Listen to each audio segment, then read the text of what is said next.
Hey, everybody, and thanks for joining our next Divot Tips webinar, How to Kickstart Your SEO with Dynamic Search Ads. My name is Whitney Blankenship. I'm the CM for Divot, and I am here with Jason Barnard, who's going to present this webinar for us today, who is the SEO, SEM, DSA, any acronym you can think of, expert, and I am super excited to welcome him here with us today. So again, thank you for joining our webinar today. We're going to chat for about 30 minutes or so, and then we're going to have about a 10-minute Q&A, give or take. If you have any questions, just feel free to pop them in the questions tab right next to the chat box. And if we don't have time to answer all of the questions by the end of the webinar, we will send you some custom responses via email. And if you can't stay the entire time, don't worry about it. We will send you a copy of the webinar by email. So I just want to give you a quick introduction to Mr. Barnard, who has almost 2 decades of experience in SEO and digital marketing. He actually started promoting his first website in the year that Google was incorporated and built it up to become one of the top 10,000 most visited sites in the world. Currently a consultant, speaker, and author on all things digital marketing and SEO, regular contributor to SEMrush, and regular speaker in SEO and digital marketing events all over Europe. I am super excited to welcome Jason with us today. Hey, Jason. Hi, Whitney. Thank you very much for the introduction. Delighted to be here. Shall we get started with using DSA to drive SEO and SEO to drive AdWords profitably? So the plan for today, 8 key points. What is DSA? Can you trust Google's DSA algorithm? How to set it up, the expectations, the optimization, the tracking, the optimization loop, and the key to success. The key to success is a nice little conclusion that you should probably stick around for. So what is DSA? That's the first big question. DSA is automatic optimization of your ads based on Google's SEO index. Seems very simple, and it is. The overview for setting it up, of what it does, is you feed AdWords with the pages of your site that you want to show ads for. Obviously, those pages need to be the pages that drive sales. Then Google uses its SEO index to decide for you which keywords it will show for which landing page and what the ad title will be. So if you can get your SEO right, you're feeding pertinent information to Google, and Google can make your AdWords DSA campaigns profitable. But also, by using DSA, you can feed that back into your SEO knowledge and improve your SEO. So the more your SEO improves, the more your DSA improves. The more your DSA improves, the more your SEO improves. Big question, can you trust Google's DSA algorithm? Some people think that Google are just going to take the money from you, not give you anything in return. That's not true. Google's aim is to make you profitable so that you will keep spending money on AdWords. And the more you're profitable, the more you will spend and the more money they make. So it's a win-win for them. So they build these algorithms to try to make you money. Here's an example of one of my clients. After 6 months using DSA, improving SEO to improve the DSA, as we can see here, my client's in blue. On the left-hand side, you can see that we're ahead of the competition, both in terms of impression share and in terms of average position. What's happening here is that Google has optimized our campaign better than we could have done by hand. And there are several reasons for this, one of which is that it has information about your competitors and what they are doing, whereas we do not.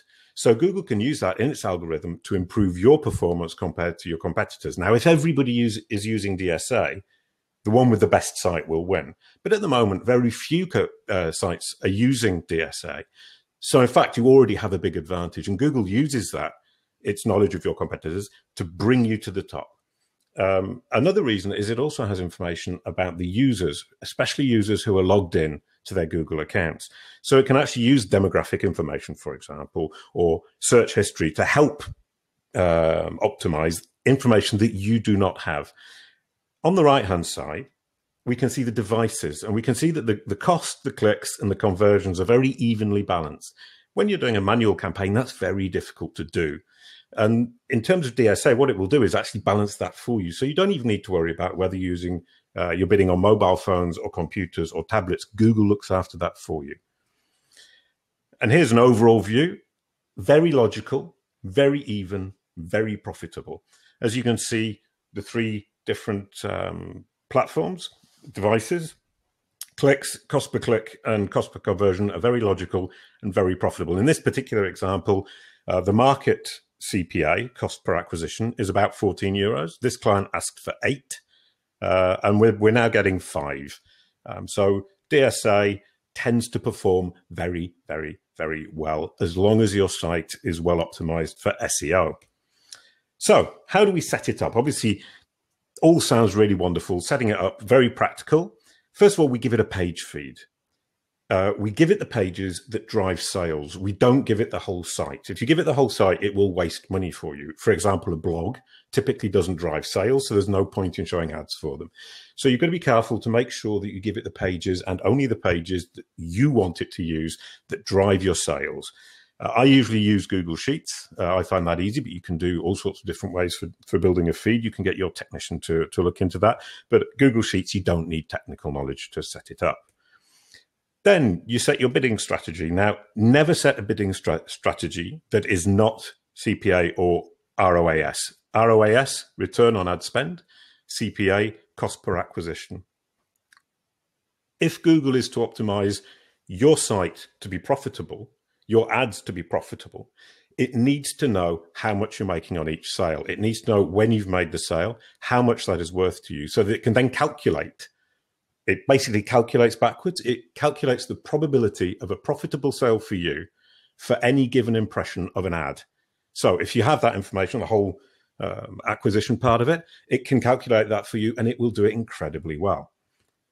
Conversion tracking. Here we're saying you need conversion tracking. If you don't have conversion tracking, this will not work. You can either use analytics or you can use AdWords. It doesn't actually matter, but it is important to use the real value of each sale, especially when you've got different products with different prices, different profit margins. You need to be able to identify how much profit you have made on each sale and feed that into Google so Google can optimize your campaigns to make you money. As I just said, in fact, the profit margin, you need to set your CPA or your ROAS according to the profit margin you get, if possible, according to each product. So sounds very complicated, but it isn't. If you can feed into Google the profit you're making on each sale, it will calculate backwards for you automatically which ads are going to make you money. Extensions. As with any kind of AdWords campaigns, the more extensions you have, the more Google has to test which are going to work, what's going to work. It can mix these up, and it gives you more real estate for your ads. Obviously, call-outs, site links, reviews, structured snippets. I advise you to put as many as you can in. You never know which ones are going to work. Sometimes we think, 90% of people are happy with our services, a really good call-out. It might not be the best one. Perhaps people are looking for something else. What Google will do is A/B test all your call-outs, all your site links, and all your review and your structured snippets to see which ones perform best in terms of sales, not in terms of clicks, not in terms of impressions, but in terms of the actual sales at the end of the day. And that's obviously what interests you. Targeting, very obvious. Don't forget to set your country and your language. There is no point in showing ads in Africa if you can't deliver to Africa, or Asia if you can't deliver to Asia. So I advise even companies who sell worldwide to go through and exclude countries that are not going to be profitable for them, perhaps Afghanistan. It doesn't sound important, but it's a loss of money, a leak of money that isn't necessary. And if you have a specific country, set that country. If you have a specific language, make sure you set it. The nice thing about DSA is even if you get that wrong, it will tend to get things right because it knows what language your pages are in. Negative keywords, very important, but just do the obvious ones. Don't overdo it. Don't imagine all the keywords that you would want to exclude. Why? Because if you exclude too much, you'll restrict Google too much. But also when Google does get it wrong and it shows a keyword, or it shows an ad for a keyword that is not pertinent, you will be able to look at the information in DSA, which we will see later on, and identify where Google has misunderstood your site or your page. So it's actually a very good source of information, a very cheap source of information. to look at it and say, why is it showing that keyword? And usually what you will find is that you've got that word in your page and it's inappropriate or not pertinent. So you can look at that and you can use it to sort out what's wrong with your site. But then, of course, you can set them as negative keywords to avoid spending too much money, but you can go and correct that on your site. So expectations, this is really important. Going into this with excessive expectations, I'm going to make a fortune in 1 month. Obviously, we don't want to go down that path. So in month 1, you want to look at this as a training period for Google, and you want, as a data collection exercise, market research for you. So what you're going to do is set your CPA slightly higher than you would want in terms of just making money, to allow Google some leeway to show as many ads as it possibly can and gather as much information as it can. Now, obviously, you'll lose a little bit of money because you will be spending slightly more than you will be making, but that's very cheap market research. It's also very cheap SEO audit, because if you can then give that data to an SEO expert, he or she will be able to tell you very quickly what's wrong with your pages. I've found, in terms of SEO audits, it's actually cheaper to spend €1,000 in a month on DSA to get that information to be able to correct things. A good SEO will be able to do that for you very quickly. Month 2, you set your CPA or your return on ad spend to a profitable level for you, whatever happened in the first month. If you're making money, that's great, and you've got the data and you're making money. If you're not making money, you can bring it back down to the correct level, so that Google will only show ads when it knows that ad will be profitable for you. So you actually can't lose money because it won't overspend on your CPA. The only thing you can lose is that it's not making as many sales as you think you deserve. You're not beating the competition in the ad bidding. If that's the case, you need to get an SEO expert in to look at all this data and sort your site out. You should expect 6 months of SEO work to get the site sorted out, and then get your DSA back online and start making money. Months 2 to 6 in general, if you've managed to keep going and that you're profitable after month 1 into month 2, you should be profitable. And as the months go by, as you saw with my earlier example, things tend to get better and better. In my earlier example, we were at €8 at the beginning. We've now at €5. I don't promise that kind of wonderful result for everybody. I was working very hard on the SEO of that site, and we managed to, at 40% savings on the CPA is an incredible boost to that company. So you can expect it to improve on its own, but you can also help it improve with SEO tactics and strategies, which is what we're now going to quickly look at. So in SEO, in terms of DSA, the most important things are the meta title, the meta description, and the H1. These are the things that Google will use to decide what your title is, more often than not, which is the landing page. And the copy in the page is important, but only in terms of the context of the page. So you're going to be looking a lot at the meta title, the meta description, and the H1. If anybody doesn't really know what they are, the meta title is the little blue link you see in the search results for Google. The meta description is the description underneath, and the H1 is the first thing you see on the page, the big title on your page. Next thing you need to look at is semantic HTML5. I wrote an article on SEMrush about structural HTML5. This is a big help to Google. I advise you to put this in operation. It's not the most important thing. The most important thing is the meta title, meta description, and H1. But if you can do this in the first 6 months, it will help. Next, schema markup, more important than the HTML5. If you can put schema markup with your products and your offers, Google can be absolutely sure that it's got the right product at the right price for the right person at the right moment. Here, just a little bit of advice. Don't make it too complex. Start simple, make sure it's right. If you put inaccurate schema markup, you will confuse Google more than you will help it. So start simple, the product, the price, the name of the product, maybe a special offer that you've got. Then you can expand that to things like free shipping or who delivers, and you can expand that information out. And the more you expand it, the more attributes you're giving Google to work with. An attribute is a characteristic of your service or your product. The more it's got of those, the more it will be able to hit the long tail. And the long tail, as we all know, is the most profitable part of search. Somebody searching for something very specific will tend to convert much better than somebody searching for something too general. So the more information we can feed to Google in a structured manner with schema markup, the better in terms of SEO and DSA.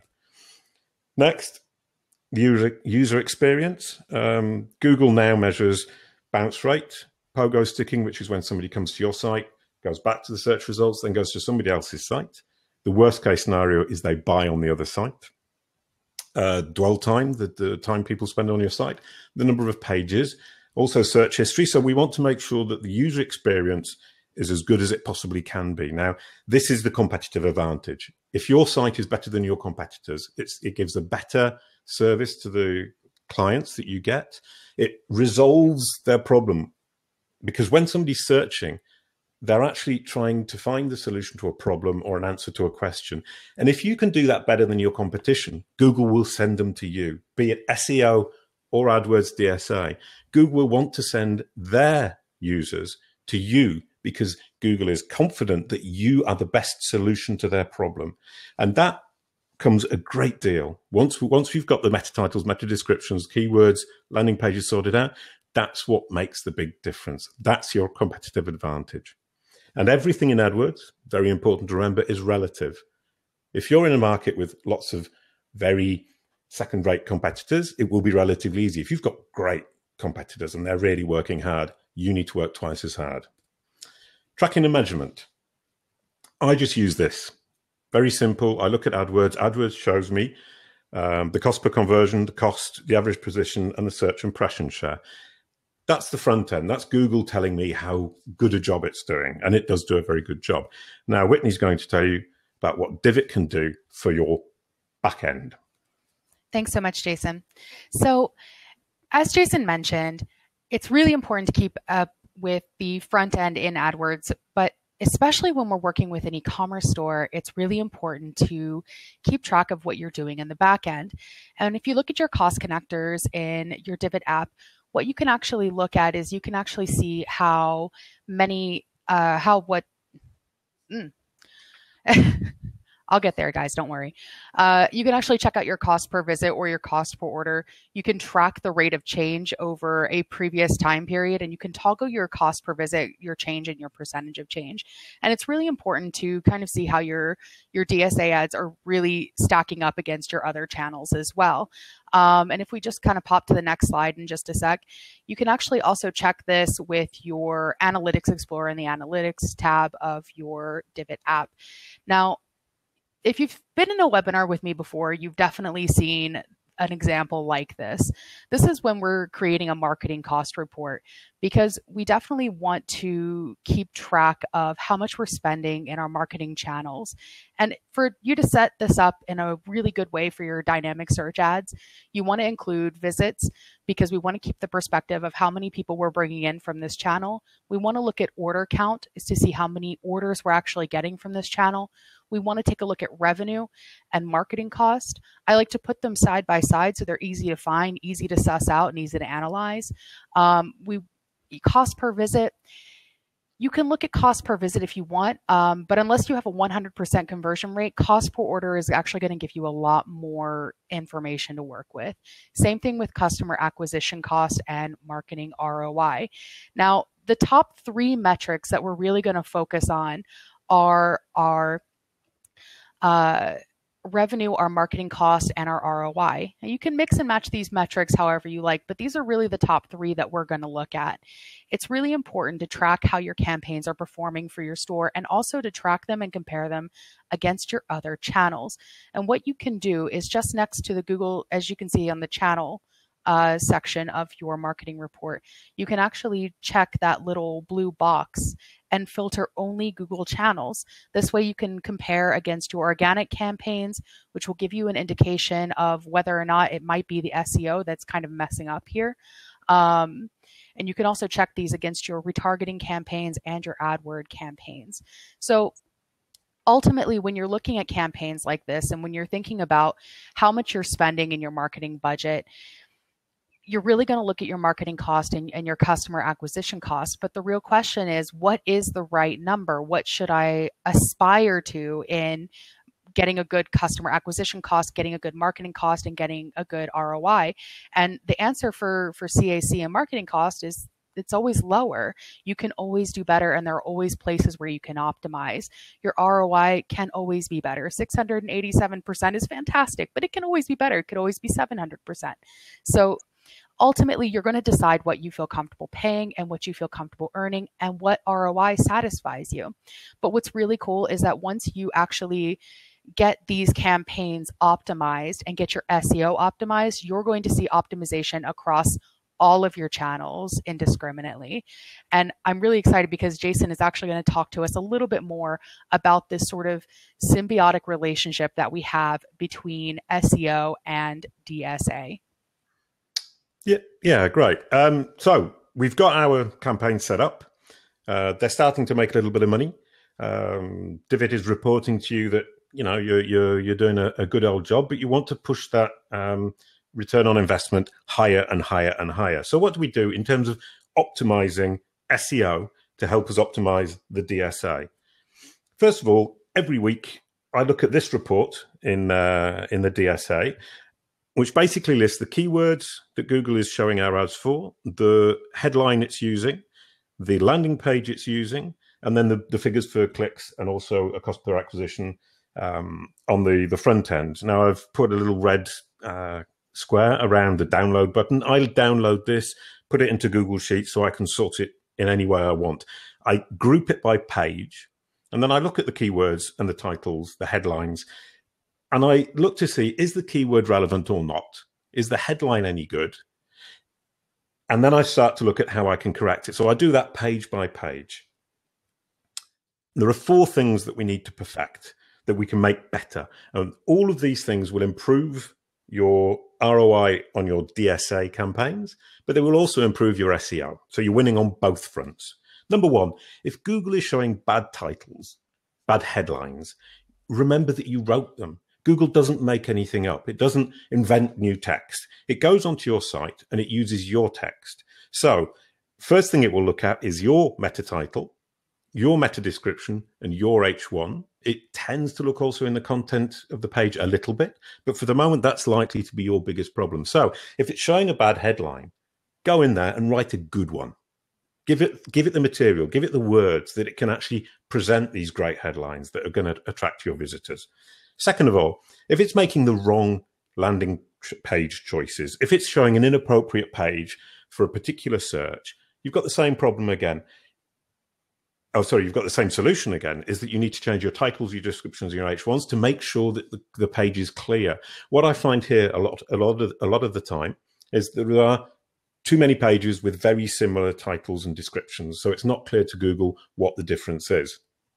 So you want to look at that, change your titles, your descriptions, your H1, but you can also add schema markup, which is what I talked about earlier on. You can give information very specifically and explicitly to Google in a language that it's very easy for Google to digest. So if you have schema markup, you can say exactly what kind of product you are offering on any given page, as far as going to clothes size, colors, any kind of information you want to give about your products, you can do it through schema markup. If you do that, the landing page choices that Google makes will almost always be perfect. Next, keywords. If it's showing inappropriate keywords, it's misunderstood your offer. So these first 3 are just saying Google hasn't got the content from your site to actually be able to do the job you're asking it to do. So the content on your site is the problem. That's what you need to correct.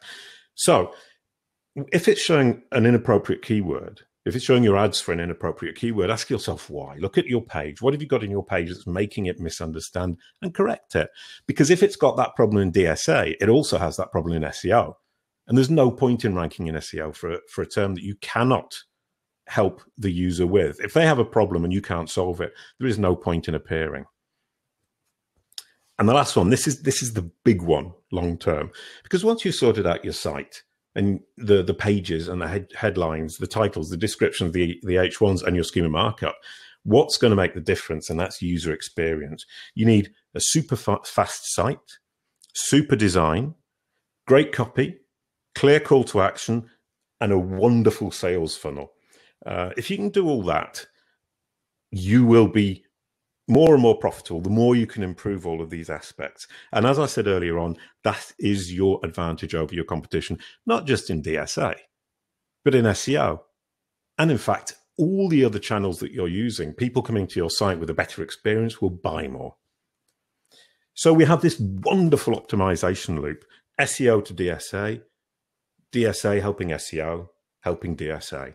I think that's an incredibly nice, neat and tidy little loop where in fact I'm doing one job on the SEO, but I'm actually improving two channels, and the DSA helps me to improve the SEO. So, conclusion for the day is after a few months, DSA will be profitable day in, day out. And if you set it up properly and your site is beautifully optimized for SEO, you will be making money. You will be making money, and it won't be a question of how much budget do you want to put. It's how much can Google spend for you while still making you money. So it's the market that decides. So the quality of your site is what's going to make the difference long term. The quality of your SEO in terms of descriptions, schema, titles, and headlines is what's going to make the difference in the short term. So in all, my current situation is I now work mostly doing DSA to drive SEO for my clients, and it's working incredibly well. Thank you. Thanks so much, Jason. And thank you guys so much for joining us. That was a fantastic presentation. And I think that I am definitely not alone in saying that I have definitely learned a thing or two about dynamic search ads. So without further ado, I think we've got a bit of time for some questions from our audience.